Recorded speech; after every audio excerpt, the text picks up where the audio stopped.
Before you do anything else, pray this with me.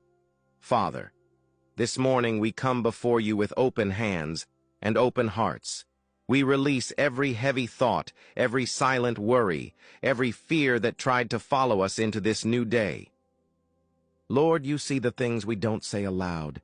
You see the battles in our minds. You see the places where anxiety tries to settle. You see the moments when we smile on the outside, but our hearts are tired on the inside.